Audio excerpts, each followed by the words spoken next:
Your phone buzzes. Hey, I'm in your neighborhood. Mind if I drop by? And suddenly your heart is racing, not with excitement, with dread. You're not afraid of people. You're afraid of losing peace. Dishes in the sink, messy couch, doesn't matter. You just don't want anyone here. So you lie. I'm feeling sick. You're not.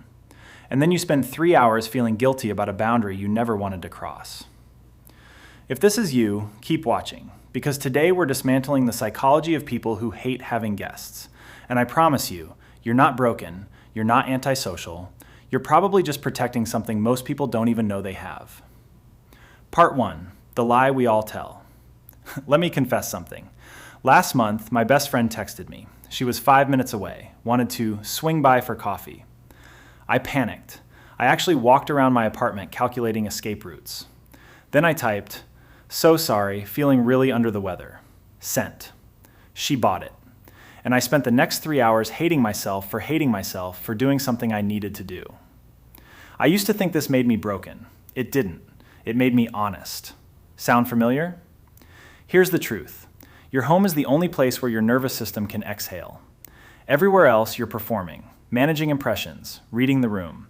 But inside these four walls, the show stops. Or at least, it's supposed to.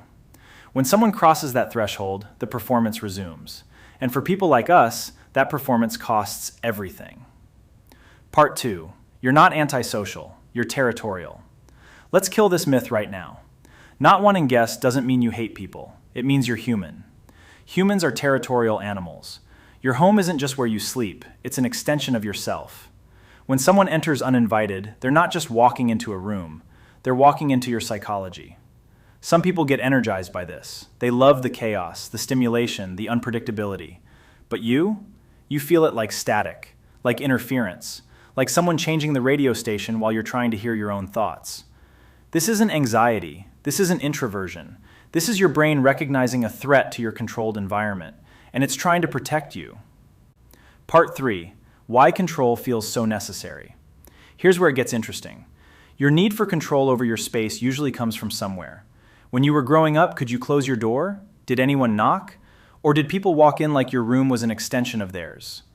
If you grew up in chaos, if your boundaries were treated as flexible, if your privacy was a privilege that could be revoked, you learned something important. You learned that safety was something you had to build yourself. So now, as an adult, you guard your space carefully. Not because you're weird, because you're finally in charge. And that control isn't selfish. It's how you function best. The person who hates having guests isn't cold, they're protective. They're maintaining the one environment where they finally get to call the shots. That protection isn't a flaw, it's a feature. Part 4. The energy economics of social space. Let's talk about why people drop by. Sometimes it's genuine connection, but often it's convenience. They're bored, you're available. It's easier than making real plans. Or they're curious. They want to see how you live, gather information, satisfy their curiosity about your space. And here's what you need to hear. You don't owe anyone access to your private space. Friendship doesn't require physical proximity in your living room. The people who actually care about you will understand this. The ones who push back, they're usually just surprised. Most people aren't used to clear boundaries. They're used to vague excuses. When you give them honesty instead of illness, they adapt. The real friends stay. The convenient connections look for easier arrangements. But here's the deeper issue. Social interaction costs energy. Everyone pays. Extroverts get a return on investment. The stimulation feeds them. But introverts? Highly sensitive people? We pay premium prices for basic interactions. And hosting? That's not just socializing. That's 4 jobs at once. Socializing, logistics, performance, emotional labor. You're not just talking. You're managing someone else's experience of your space. You're monitoring their comfort, their boredom, their departure time. It's exhausting, and it's completely invisible. Most of us don't account for this cost. We say yes to things we don't want, then resent the situation. We don't set boundaries because we feel guilty, then feel angry when those boundaries are crossed. Boundaries feel like guilt when you're not used to having them, but that's not guilt, that's growth hurting. That's your nervous system learning a new language, and it takes time too. Part 5. How to actually say no. The good host is a cultural trap, a stereotype, a script that doesn't fit everyone. You know what happens when you apologize for your boundaries? You signal they're negotiable. You invite negotiation.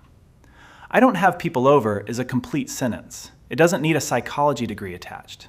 It doesn't need a backstory. Your preferences are information, not moral failings. But I know what you're thinking. What if they ask why? Here are real scripts. They say, why not? You say, I just don't. Coffee shop Saturday? They say, are you mad at me? You say, not at all. I just don't do home visits. They say, that's weird. You say, maybe, but it's true for me. Notice, you're not arguing, you're informing. Don't explain, don't justify, don't defend. The more words you use, the more they think your boundary is up for debate. Offer alternatives. I don't do drop-ins, but I'll meet you at that coffee shop Saturday. You're not rejecting the person, you're redirecting the interaction to where you can actually show up. Set end times. Come at 6, I have a hard stop at 8. Control the variables. Prepare food in advance. Create exit rituals. But never, ever apologize for knowing what you need. The only people who get offended by your boundaries are the ones who benefited from you having none. And even then, most people just need a moment to adjust. Part 6, breaking the excuse habit. This isn't just about guests. This is about how you treat your own desires. Notice the pattern. You don't say, I don't want to. You say, I'm sick, I'm busy, the place is a mess. You need an excuse because you don't trust your own preferences to be enough. This is a habit worth breaking. You're treating your boundaries as problems to be solved rather than truths to be honored. Where does this come from? Often childhood. If your needs were treated as inconvenient, if love felt conditional on your compliance, you learned that your preferences were threats to connection. So now you either people please until you resent everyone, or you isolate to protect yourself. Both are exhausting. The way out? Start small. Say no without the essay. Watch who stays. Watch who adjusts. The ones who leave were never really there for you. They were there for what you provided. Practice. Next time someone asks for your space, pause. Feel the urge to make up a reason. Don't. Say, that doesn't work for me. That's it. Let the silence sit. Let them handle their own reaction. That's their work, not yours. Part 7. The balance between protection and prison. Your relationship with your home reveals your relationship with yourself. Is it a fortress or a prison? A sanctuary or a hiding place? The person who hates guests isn't afraid of people. They're protective of their inner world. Some of the most creative, perceptive, sensitive people I know are the most territorial. Why? Because their internal landscape is so rich, so complex, that external intrusion feels like static on a delicate frequency. You're not broken, you're tuned differently. But here's the risk. Protection can become avoidance. When you never let anyone witness your unguarded self, you lose the intimacy that only comes from being seen in your natural habitat. I'm not saying open the floodgates. I'm saying choose, selectively, intentionally. The goal isn't hermitage, it's curation. Choose who gets access based on trust, not obligation. Your home is your inner citadel. Guard the gates. But remember, a fortress with no visitors becomes a tomb. Let in a few. Choose wisely. The ones who understand your space is sacred, not social, they'll change how you think about hosting entirely. Part 8. The Stoic Ending. Marcus Aurelius wrote that you have power over your mind, not outside events. You control your boundaries, your honesty, your effort.